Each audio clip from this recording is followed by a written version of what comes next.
You can find links to books by today's guest at creativityfound.co.uk. If you contact any of our guests, don't forget to mention Creativity Found.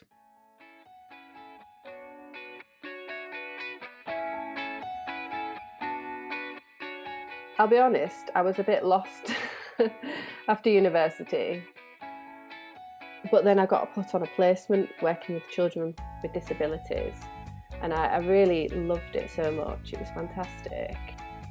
I didn't sort of realise it until maybe last summer, but it took me quite a while to come to terms with it and recover from it, like mentally, really. Difficulties in life can spark creativity. Hi, I'm Claire, founder of Open Stage Arts drama and singing classes for adults. For this podcast, I chat with people who have found or refound their creativity as adults. We'll explore their childhood experiences of the arts, discuss how they came to the artistic practices they now love, and consider the barriers they may have experienced between the two. We'll also explore what it is that people value and gain from their newfound artistic pursuits, and how their creative lives enrich their practical, necessary, everyday lives. For this episode, I'm chatting with Kat Arksey, who loved writing as a youngster but lost her confidence at a young age, partly because of bullying at school. During lockdown, she found a reason to return to her creativity. So let's find out more. Hi Kat, how are you?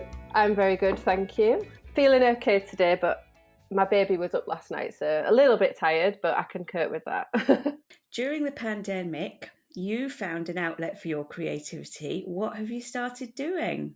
That's absolutely right. So in January, obviously we had another lockdown, didn't we?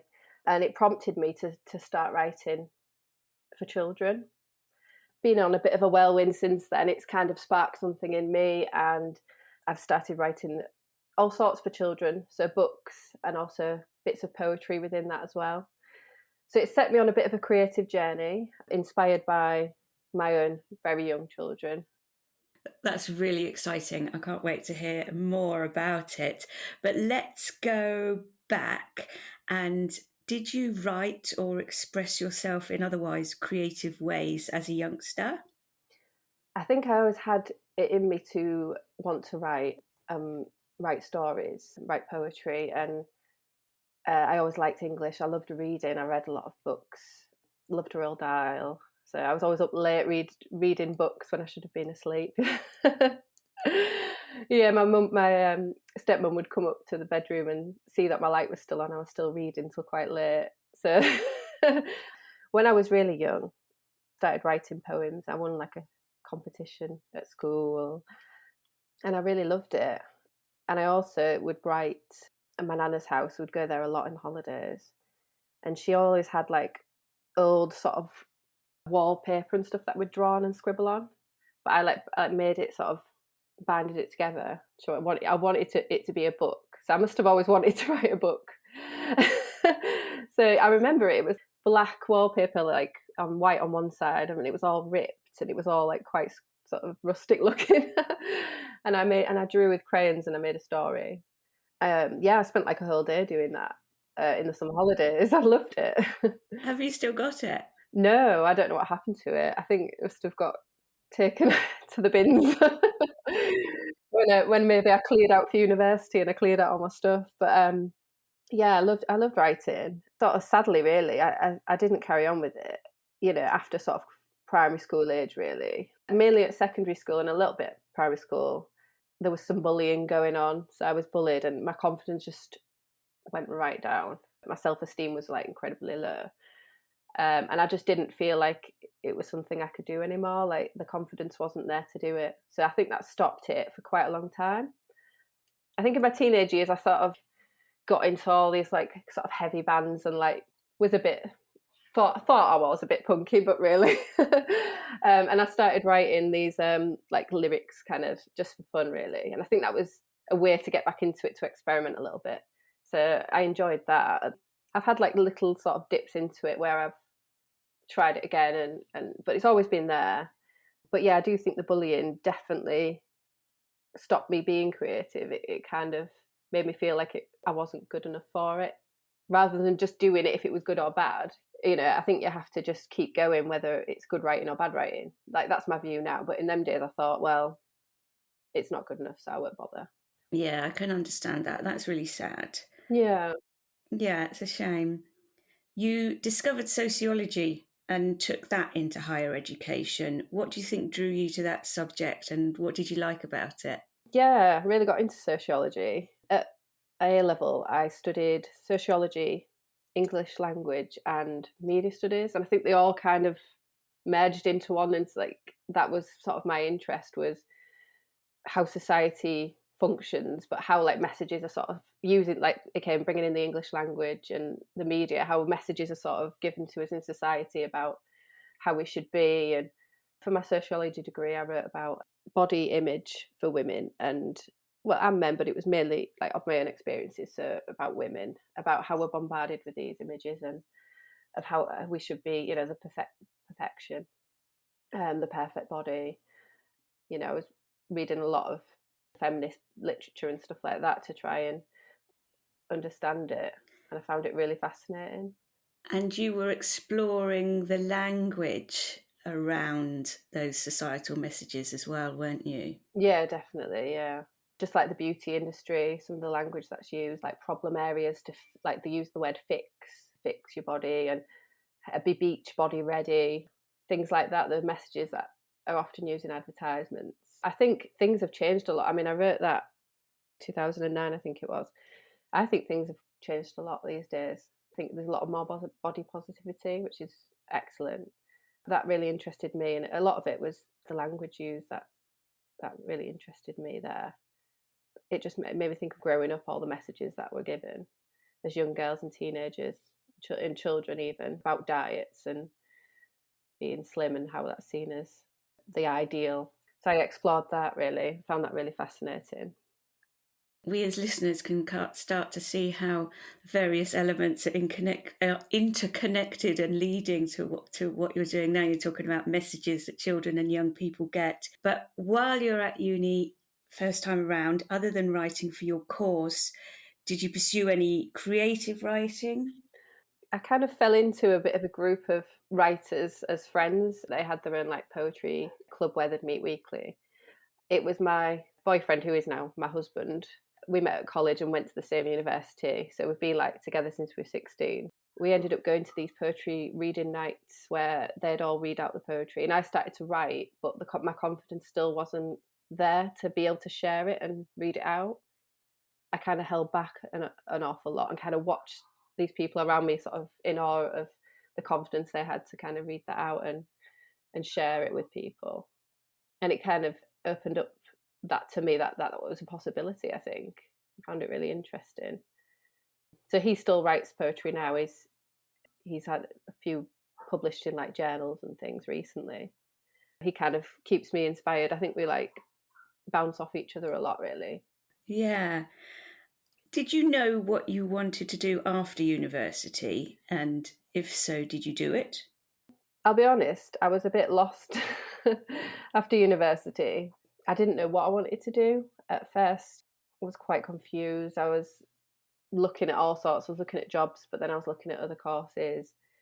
I didn't really feel like at that time like you really got prepared for after university. Like, so much focus on going to university. There's not much.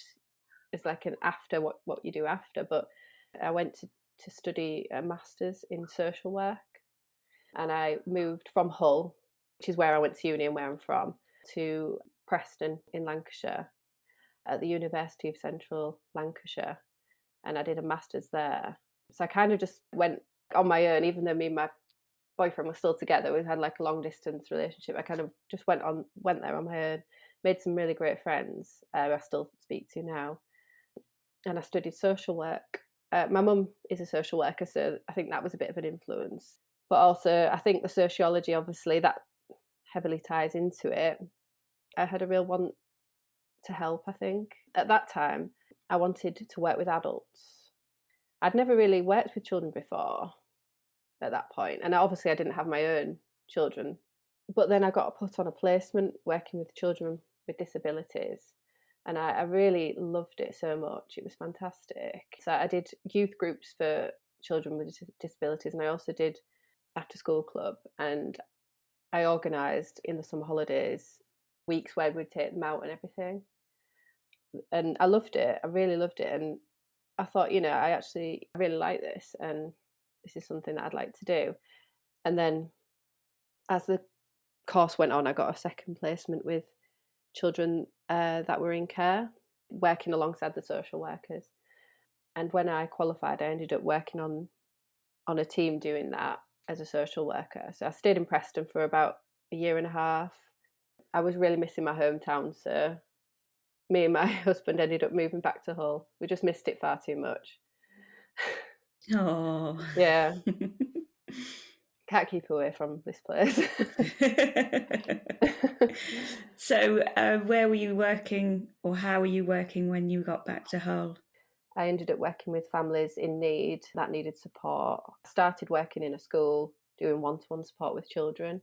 So like sessions where they'd come in and see me for an hour and we'd work on things that they were struggling with, all sorts of things. And then the job changed and it became more family focused work, where we'd go in the homes and work with the families, and it'd be a more whole family approach.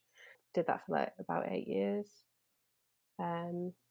It was really interesting role. Really, really enjoyed it. But I ended up leaving that recently for my boys, really. I had a bit of after my second son was born, a bit of a tough time, sort of with my own mental health, and really difficult birth that was really traumatic. I didn't sort of realise it until maybe last summer, but it's took me quite a while to come to terms with it and recover from it, like mentally, really. So I had a really tough time with that, and I kind of, with the whole COVID and lockdown and time that we've had, I did a lot of reflection, and I ended up feeling like it wasn't going to work, fitting it around the children and things. So I've recently left there, but I think it really did a lot for me. There was a lot of important work being done, I think. I mean, it certainly sounds very fulfilling, and you must have been doing a wonderful job and being really helpful for other people. I would imagine that perhaps there are stresses that go with that as well. Did you experience that?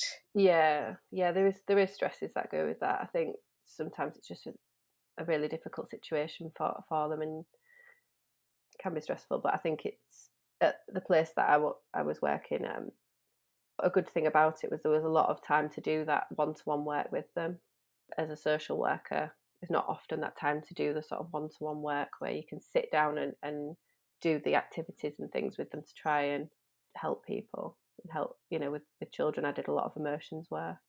That's something that a new thing that I'm working on at the moment is putting together like an emotions book for children, which is more of a prompted journal.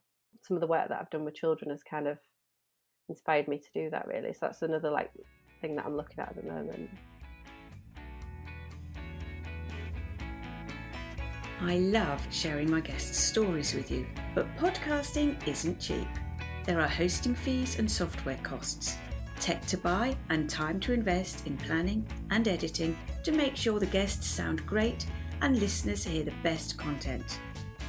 If you would like to financially support Creativity Found, please visit ko-fi.com/creativityfoundpodcast.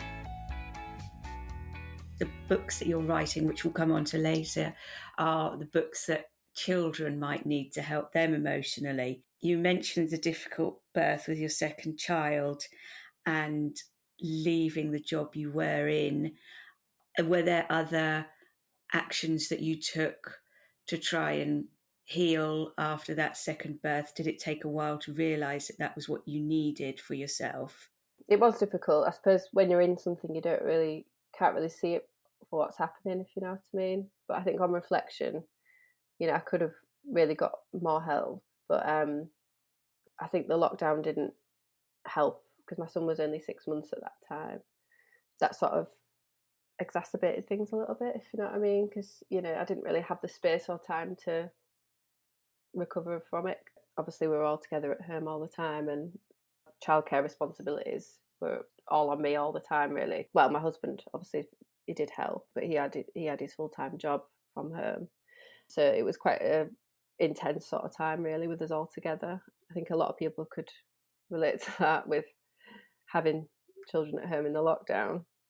Yeah, it didn't really give me time to properly reflect on it and heal from it. And it wasn't until last summer that I sort of decided like I had to do something about it. And I had some therapy, which really, really helped and made me realise that I do need to look after myself. And it wasn't long after that I had a bit of time where I had some time off sick at work. I was diagnosed with depression.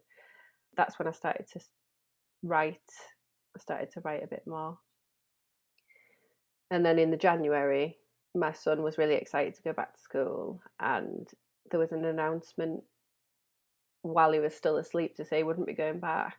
And I just couldn't.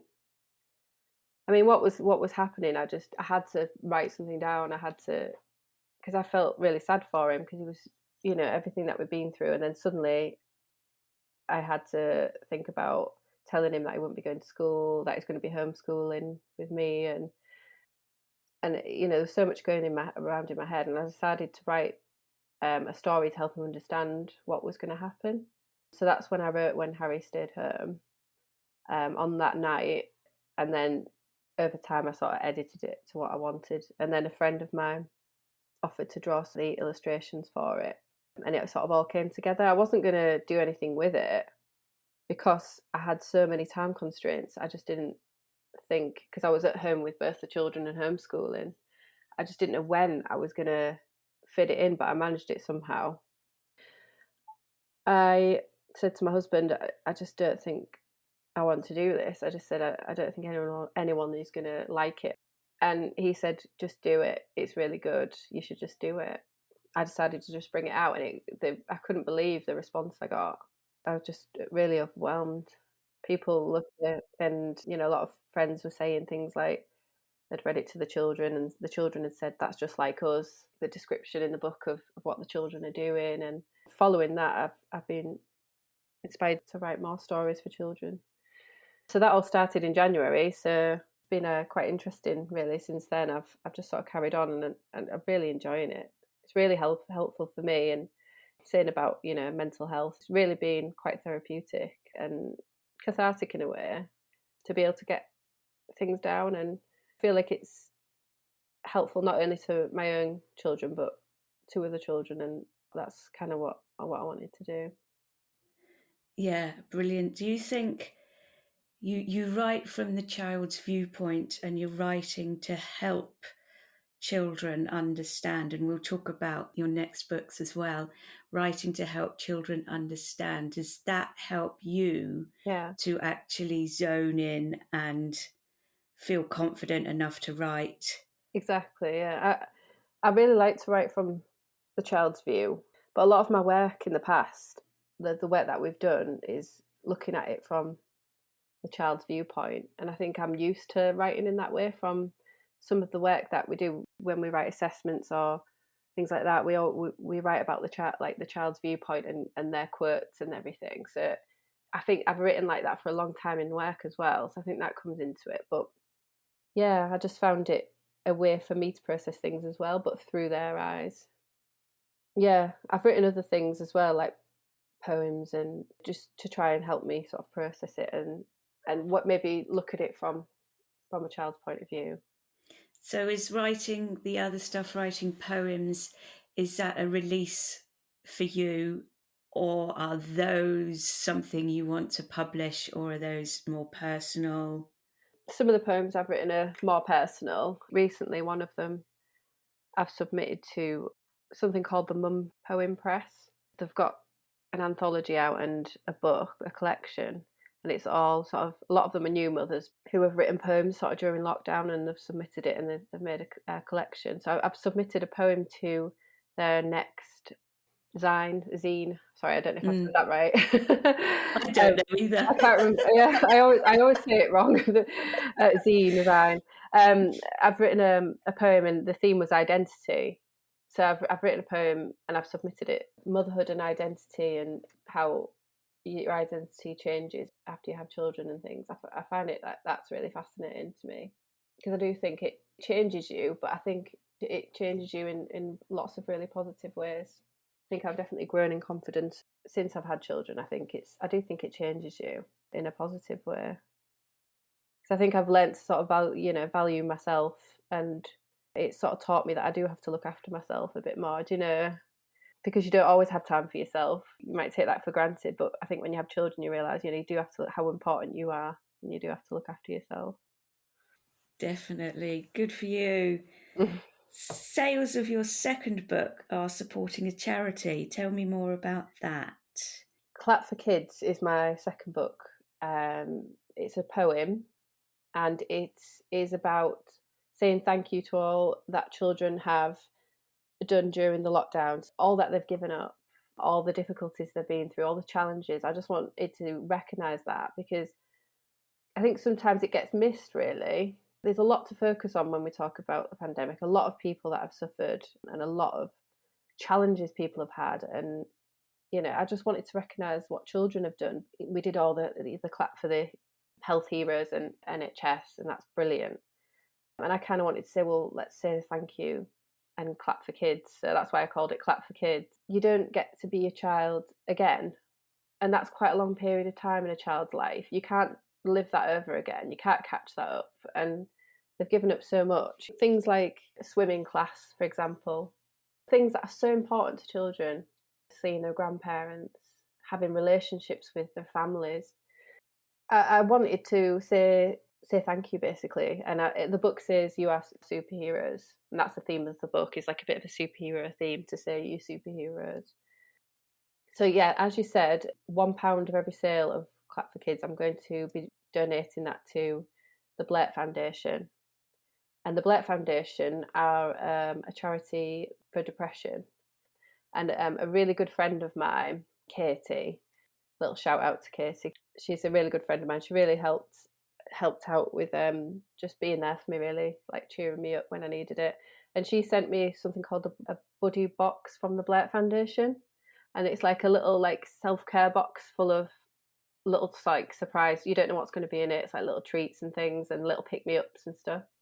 And it introduced me to their foundation. And then I looked into it, and they actually do this really, really good idea. It's a peer project for children.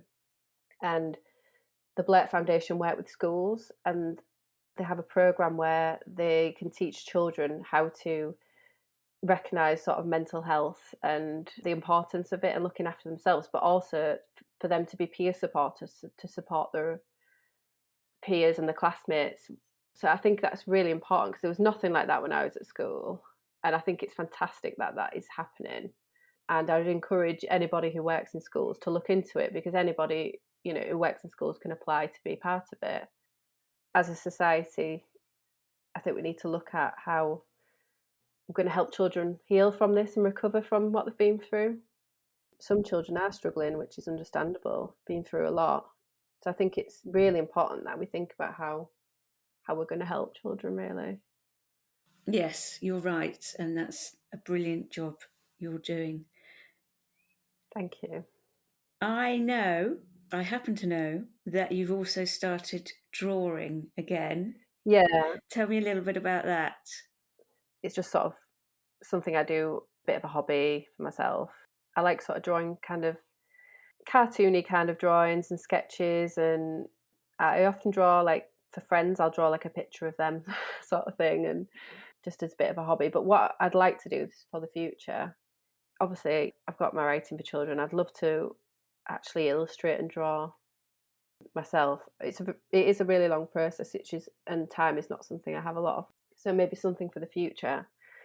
I'd like to learn how to draw for a book, and sort of do it in my own style, really. Good for you. Good luck with that. Thank you. Go for it and enjoy it. You've mentioned that as a hope for the future. What other hopes and dreams and reality plans do you have for the future, near or far? Yeah, I've got quite a lot of dreams, really. I'd like to keep writing, so that's something that I'm focusing on at the moment. I've started a creative writing course recently. Obviously I've self-published. I'd love to have a book with the publishers, and I'd love to see a book in a shop. I put my books in like a little local cafe, which was fantastic. I was really buzzing when I saw it. And for the future, I think it's just a bit of a dream for me really to carry on with it and keep writing. I've also sort of another side note really. I've got chatting with a group of mums that I've got young kids that all very similar to me wrote books in lockdown. So I found it really interesting how other people had been so inspired to write in lockdown, and not just mums, but lots of people have written books in lockdown that have never written books before. So similar to myself, it's just interesting to think about that a lot of people were inspired to write during that time. But I think it has sparked creativity. Your routine has changed, your life has changed, your focus has changed. Maybe you're noticing things that you've never really noticed before. It can be quite a lot of inspiration for writing. And I think also adversity and challenges, difficulties in life can spark creativity. Kat, you very kindly offered to read some of Clap for Kids for us. Yes, this is Clap for Kids. Thank you to all the superheroes. We are so proud of you. We are the kids of COVID-19. Listen up, you'll see what we mean. We've crafted and we've cried. We've been on walks, we've sighed. We've watched cartoons on the telly. We've made big bowls of jiggly jelly.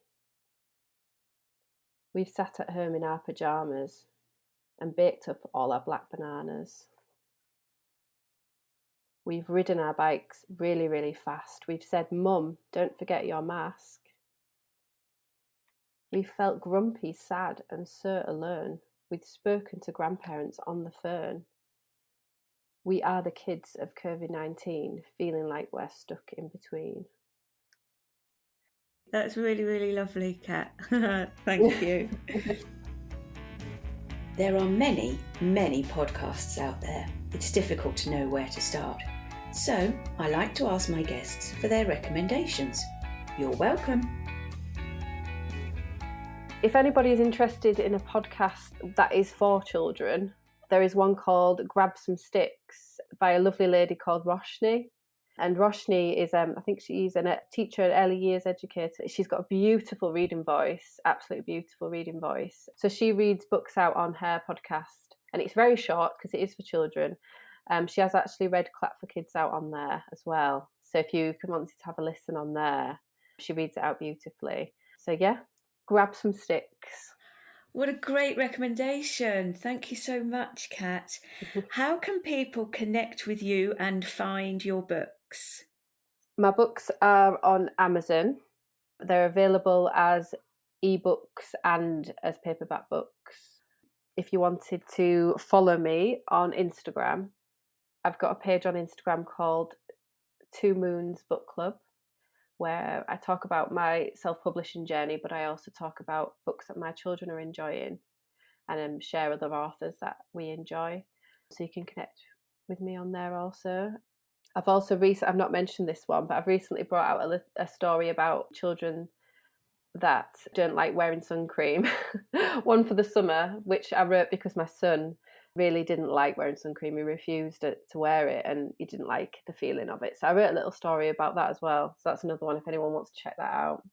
That whole sun cream thing I is know. with little uns. And then and if they get out of the sea and then they're covered in sand and then you're like, oh, we've got to put it on some more. It's like, oh, I know.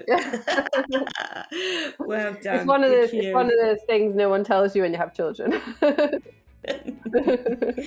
Oh, Kat, it's been really lovely to talk to you. Thank you so much. Oh, thank you, Claire. I've really enjoyed chatting to you, and thanks to everyone who's been listening. I hope you enjoyed it. Brilliant. Creativity Found is an Open Stage Arts production. If you're listening on Apple Podcasts, please subscribe, rate and review. If you would like to contribute to future episodes, visit ko-fi.com/creativityfoundpodcast.